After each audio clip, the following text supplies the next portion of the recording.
acción de dibujar implica indefectiblemente un proceso de selección de aquellos aspectos que quien dibuja considera relevantes, ya sea de la realidad o del propio sistema de pensamiento. No dibujamos todo lo que pensamos o todo lo que vemos, sino que vamos construyendo a través del dibujo un relato a partir de aquello que encontramos significativo, en busca de ir logrando nitidez en el proyecto a medida que se va avanzando en su concreción. Quienes estudian el lenguaje, los lingüistas, suelen decir que no se tiene clara una idea hasta que no se expresa verbalmente con claridad. Y yo creo que este enunciado podría ser válido para la arquitectura y el dibujo. El dibujo en cualquiera de sus modalidades es uno de los instrumentos básicos de reflexión y comunicación que vinculan el mundo de las ideas con la realidad. Los dibujos de arquitectura quizás sean la forma más inmediata de conocer el pensamiento espacial de quien proyecta.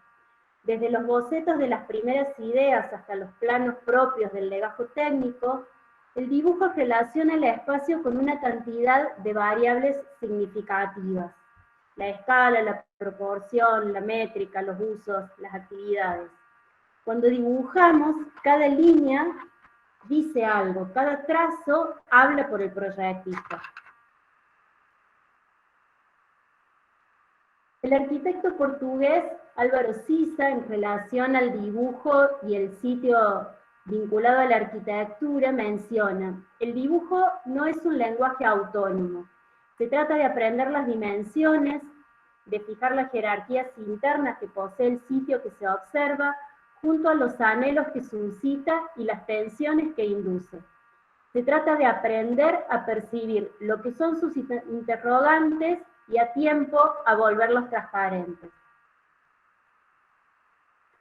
Y así como afirmamos en relación al dibujo que cada línea dibujada dice algo, también vale mencionar que se dibuja también con aquello que omitimos, y eso también comunica algo.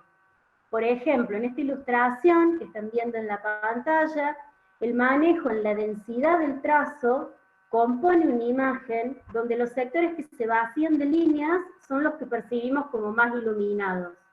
Es decir, que la ausencia de líneas es la que crea la luz.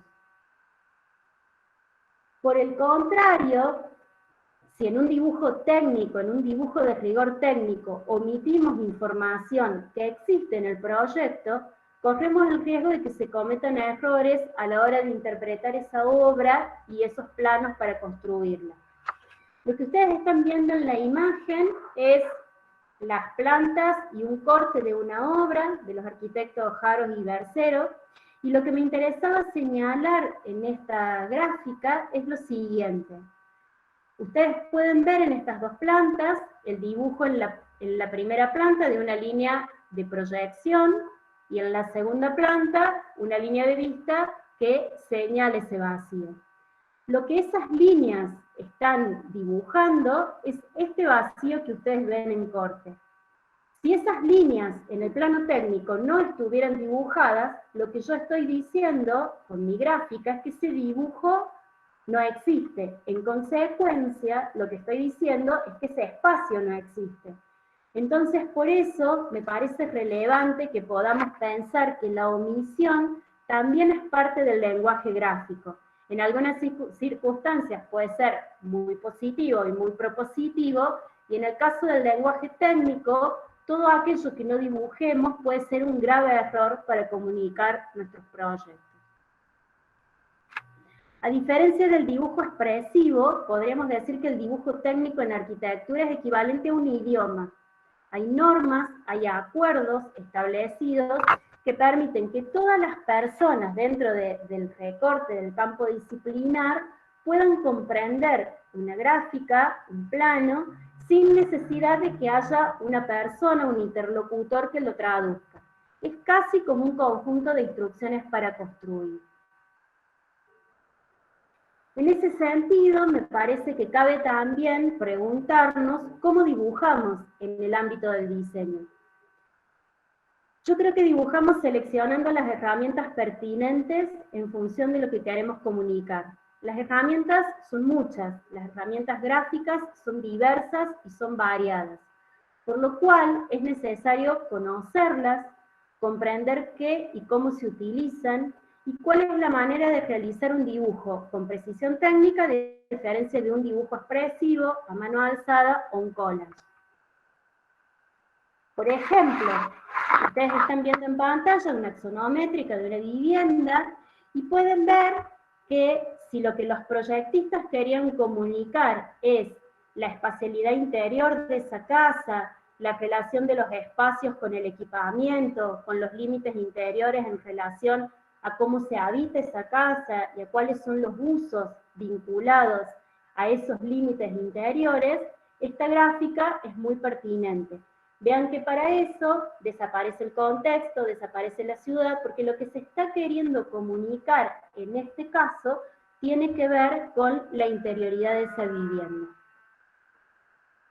O dibujos como este, dibujos a mano alzada, que no necesariamente se reducen solamente a esquemas de ideas o a dibujos imprecisos, sino que el dibujo a mano alzada puede ser también una herramienta clarísima, potente y muy comunicativa para mostrar un proyecto en el que ustedes pueden ver la arquitectura, la relación con un entorno próximo que tiene elementos naturales, su escala, ya que la incorporación de la figura humana rápidamente da cuenta de la escala de este proyecto, su tecnología. Fíjense, en el dibujo aparece claramente lo que es un tensor, lo que es una arquitectura constituida por un sistema de montaje, a dónde aparecen cerramientos, a dónde no, a dónde tengo un espacio de sombra, un interior, la sucesión de espacios cubiertos, descubiertos. Creo que el dibujo comunica con toda claridad la expresión, la potencia y la presencia de esta arquitectura. Y también en la gráfica vamos a usar este tipo de herramientas comunicativas. Fíjense que en esta especie de collage, claramente la intención es comunicar cuál es el vínculo entre un espacio aparentemente doméstico y una afuera que claramente lo conecta, lo vincula, al que se abre. Entonces se toma la decisión de apagar el resto y poner el acento en este collage en aquello que se quiere comunicar. Si hablamos de dibujo en arquitectura, rápidamente aparece la noción o la idea de escala. La escala como la relación que existe entre las dimensiones reales de algo y algo con la que se lo compara. Y también con la del dibujo que se representa sobre un plano. La arquitectura, en este sentido, podríamos afirmar que es multiescalar. En un proyecto de arquitectura coexisten decisiones que se toman en distintas escalas, todas simultáneas, todas en simultáneo, superpuestas, casi como capas, y cada una con su especificidad. Para proyectar es fundamental comprender que todas las escalas coexisten, cada una con su injerencia. Así, probablemente lo que es muy relevante en una escala 1 en 5000 puede ser irrelevante en 1 en 20 y viceversa. Son mundos dentro de mundos, es como una mamushka. Esta complejidad es inherente a la arquitectura y al proyecto. Por eso creo que es pertinente y es válido preguntarse qué proyectamos en cada escala, qué vemos y qué no vemos en cada escala, qué significa cada una, para qué se usa y cómo comunico a partir del uso de cada una de ellas. En relación a esto y a lo que he expuesto anteriormente, me interesa que veamos en un recorrido concreto de diseño la injerencia del dibujo. Es decir, no es objetivo de esta instancia de la charla explicar el proyecto, sino el objetivo es comprender cómo la gráfica arquitectónica pone distintos grados de expresión, definición y precisión, y quienes proyectamos, de alguna manera debemos tener la astucia, la inteligencia, la pertinencia, de seleccionar distintas herramientas según aquello que querramos comunicar. Este proyecto que voy a mostrarles en un recorrido gráfico es una vivienda unifamiliar en Unquillo, aquí en la provincia de Córdoba, en las Sierras Chicas. Es un proyecto que trabajamos en el estudio hace un par de años y me gustaba nombrarlo como 100 dibujos de una casa. Esto no es metafórico, es literal. Hay más de 100 dibujos de esta casa desde que iniciamos con las ideas hasta que se realizó el trabajo de proyecto. ¿Qué es lo que quiero contarles con este recorrido gráfico? En primer lugar, la multiescalaridad y la simultaneidad de piezas gráficas creo que es un tema interesante para poner sobre la mesa. Estos son los primeros croquis, los primeros dibujos que realizamos en el estudio de esta casa. Fíjense cómo convive desde unos esquemas absolutamente abstractos, más como masas con intenciones de uso, que las fuimos acompañando con algunas ideas en relación al territorio, en relación a lo que pasaba con el sol. Ya habíamos ido a visitar el lote en este momento, y también empezamos a pensar, aún sin tener todavía una arquitectura, cómo eran los espacios, las escalas, las geometrías, las proporciones de esos lugares que pensábamos que nuestros clientes iban a habitar. Y un poco acompañando este relato, quería compartirles un texto bastante interesante, que después lo podemos compartir en la cátedra, del estudio español Flores y Prats. Ellos recopilan su trabajo en un libro muy interesante que se llama Pensado a Mano, y en ese libro ellos mencionan algunas cosas que me gustaría compartir con ustedes.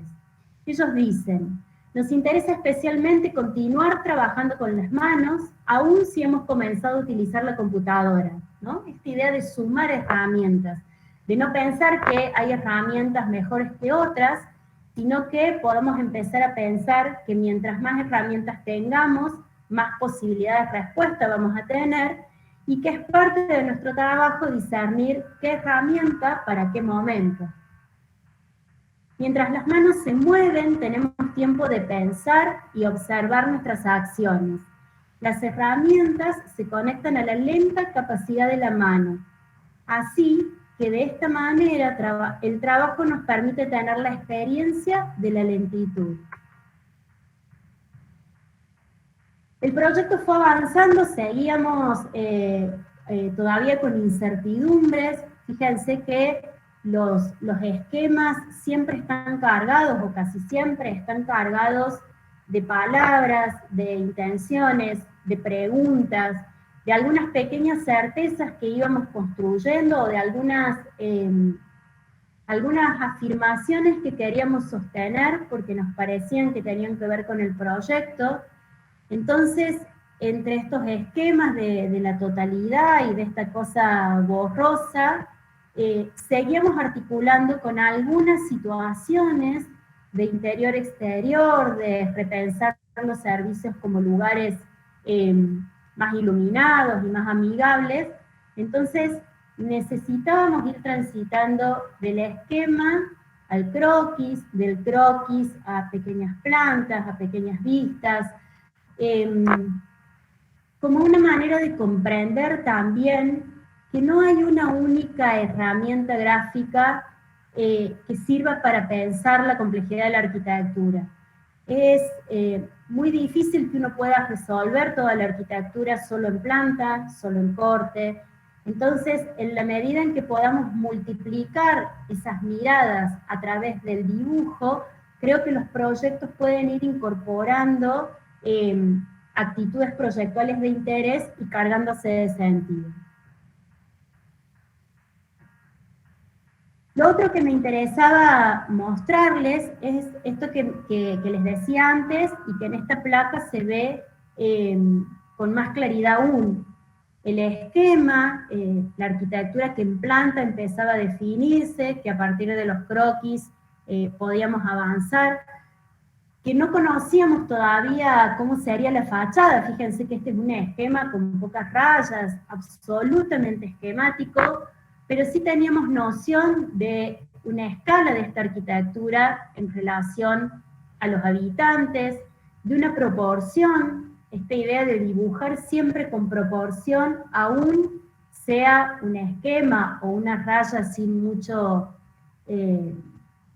sentido todavía. Entendíamos que había una proporción en relación al paisaje y entendíamos que teníamos que, en paralelo, también ir pensando situaciones tecnológicas, situaciones constructivas, que ayudaban a definir espesores, presencias físicas, ayudaban a completar la mirada sobre esta arquitectura que estábamos imaginando.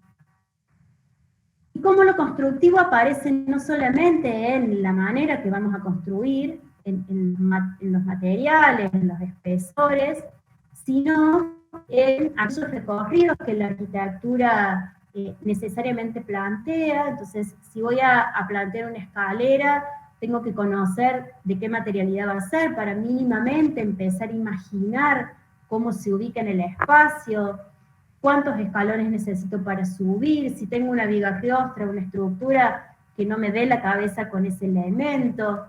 Si voy a trabajar con hormigón visto, bueno, pensar que el encofrado, en este caso, podía ser de una placa que tiene una métrica en el mercado comercial, que tengo que conocerlo, porque si quiero generar una textura en un muro a partir de un encofrado, esa textura va a estar dada por la geometría de este elemento. Entonces, en esta instancia el proyecto no estaba definido, no estaba terminado, no había un plano municipal, no se había empezado a construir, pero íbamos construyendo algunas certezas en este ir y venir entre espacio, tecnología, contexto, relaciones interiores-exteriores y demás variables. Aquí la arquitectura ya empezó a tomar más definición. En paralelo con estas definiciones, ya planteando algunas estructuras, algunos espesores que tenían que ver con la materialidad del hormigón y el ladrillo, imaginábamos cómo se usaban estos espacios, el lugar del fuego, el lugar de la higiene, el lugar del afuera y el adentro, y también pensábamos cómo íbamos a recuperar las aguas, cómo íbamos a captar sol. La geometría de esta arquitectura está, y la de toda la arquitectura, está íntimamente vinculada a su relación con el sol y con el agua, y es algo que el proyecto es interesante que lo ponga en juego rápidamente. Ya con más grado de definición en este proyecto, me interesaba que pudiéramos compartir esto que dice el estudio de Flores y Prats. Hablando respecto a la computadora, ellos dicen las impresiones son demasiado limpias y no muestran la densidad y las zonas con mayor sedimentación de pensamiento que hay detrás de cada dibujo. Ellos hablan de esta idea de dibujar y superponer y redibujar y calcar y volver a dibujar. Entendiendo lo que les mencionaba antes, la digitalización o el pasado en limpio a mano de un proyecto es absolutamente necesario y pertinente cuando ese proyecto necesita tomar definición y contarse como tal. La superposición de esquemas, de gráficos, de dibujos es muy pertinente cuando estoy buscando una idea e intentando desplegar un sentido en mi proyecto. Por eso insisto en que creo que el desafío de la gráfica es comprender la pertinencia de las herramientas. Luego los proyectos toman mayor definición, se presenta un plano municipal con una cantidad de información gráfica que habla no solamente de una tecnología y de unos espacios, sino de el recorrido que hacen las aguas, los desechos cloacales, el gas, la luz, toda una cantidad de información que también se dibuja y también se comunica a través de la gráfica técnica. Y esa mayor definición de la que hablábamos antes empieza a aparecer en la gráfica cuando empezamos ya a dibujar en 1 en 100, 1 en 50, donde diferencio claramente lo que es cerramiento de paños vidriados, donde aparece el equipamiento, las aberturas, el equipamiento fijo, las cotas. Aquí empieza a haber un grado de definición gráfica que es absolutamente necesario para que estos dibujos puedan ser instructivo para construir la obra. Y cuando bajamos más el lente y miramos más de cerca todavía, la gráfica técnica necesita de más precisión aún. Entonces, aquí sí ya pueden ver diferenciado en color rojo lo que es estructura y lo que no está lavado, el ladrillo, es cerramiento, un poco el ejercicio que ustedes están haciendo con el estudio de antecedentes. Poder diferenciar gráficamente lo que es estructura, lo que sostiene las cargas gravitatorias, de lo que es cerramiento, en este caso ladrillo, o carpintería. Fíjense que uno ya aquí empieza a designar los componentes estructurales, empieza a acotar muchas más situaciones del proyecto, porque ustedes piensen que un plano 1 en 50 como este es necesario para poder llevar a la obra y que un equipo técnico y de mano de obra pueda construir con esta información. Y acercando más todavía el lente, algunas situaciones que necesitamos ver con más detalles, encuentros de carpinterías con cubiertas, de carpinterías con muros, de la arquitectura con la tierra, cómo la arquitectura toca el suelo, es una definición que gráficamente tengo que poder mostrarla y que conceptualmente tengo que haber podido definirla previamente. O algunos elementos o componentes de la arquitectura, en este caso la situación de baño, que a veces requieren detenerse y poder dibujar y tomar este elemento y casi que como un objeto en sí mismo, dibujar sus vistas, acotarlos, definir su material, etc. Para que finalmente todo este recorrido, este para qué dibujamos, poder tener la claridad que dibujamos en arquitectura para que nuestras obras puedan construirse, para que esta multiescalaridad de la que hablábamos antes pueda concretarse en espacios construidos. Ya para ir terminando, quería compartirles este trabajo, bueno, en algunos talleres lo han compartido, es un trabajo que hicimos todo el equipo de cátedra hace algunos años, que se llama Casas Materiales, en donde recopilamos obras de arquitectura cordobesa de colegas y redibujamos algunos de sus proyectos en diferentes escalas. Y la portada o el sobre de este material que preparamos es lo que ustedes están viendo en la imagen, cuyo autor es el arquitecto Luis Elio Caporossi. Son 10 reglas para los estudiantes de arquitectura. De las 10 me interesaba compartir 5 con ustedes. La número 2, se dibuja con rigor, en escala y proporción siempre, aunque se esté dibujando con tiza en una pared. No se dibujan proyecciones sueltas, el dibujo debe correlacionar en un mismo espacio las distintas proyecciones. Para poder comprender un proyecto es necesario ver que haya una continuidad entre plantas, cortes y vistas. Se dibuja el presente pero también el futuro. El dibujo me lleva de lo que conozco a lo que todavía no conozco, pero voy a conocer. Gracias a que el dibujo me permite plantear las preguntas pertinentes. La número 9, dibújense a ustedes a escala, en vistas y cortes y transformados en personajes en el papel. Entérense cómo se ven en las cosas desde allí. Interesante esta idea de poder meterse en la arquitectura a través del dibujo, reconociendo las proporciones del propio cuerpo, para habitar esos espacios que estamos proyectando. Y por último, gasten gráfico. Para terminar, quería compartir con ustedes en la muestra que se hizo en la Fundación Joan Miró hace unos meses, titulada Lina Bobardi dibuja. Olga Subirós, que es arquitecta y es la curadora, de esa muestra escribió en relación al dibujo y a la gráfica. Más que una herramienta de diseño, para ella, para Lina Bobardi, el dibujo era un medio expresivo primordial alimentado por un fuerte sentido de la curiosidad y la duda. De alguna manera, a eso los invitamos a través del proyecto y el dibujo, a ser curiosos, a dudar, a ser proactivos y a poder contar todo aquello que están pensando y están ideando a través de los medios gráficos que son propios de nuestro lenguaje y de nuestra disciplina. Muchas gracias.